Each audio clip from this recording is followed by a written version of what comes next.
Bonjour à tous, avec l'aide de Dieu, le cours numéro 29 dans le Ram Sefer HaMitzvot, commandement positif numéro 17. L'autre nous a été enjoint que lorsqu'un roi va s'asseoir sur son trône, dans le sens c'est-à-dire qu'il va devenir un roi, eh bien, il doit écrire un Sefer Torah, un rouleau de Torah qu'il va toujours garder avec lui, il ne va pas se séparer de lui. C'est ce que Dieu dit, Vehaya keshivto akise mamlato.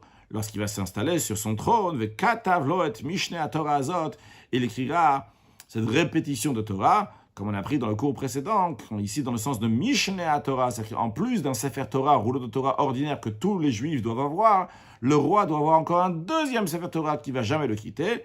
Les lois de ce commandement ont déjà été expliquées dans le deuxième chapitre du traité Sanhedrin. Alors on sait qu'un roi chez le peuple juif, ce n'est pas juste un roi qui va diriger le côté technique du peuple juif. Un roi, c'est quelqu'un qui n'a personne d'autre au-dessus de lui à part Akadosh Baruch Hu, à part Dieu.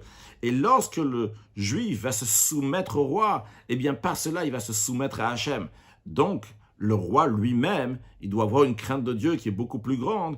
Et le roi a toujours le Sefer Torah avec lui pour le rappeler comment Akadosh Baruch Hu demande qu'il doit se comporter. Comme ça, quand le juif va se soumettre au roi, bien par cela, donc il se soumet à Akadosh Baruch Hu, que Dieu fasse, que très prochainement, on va voir le roi Mashiach qui se dévoile et qu'on puisse accueillir très prochainement. Excellente journée.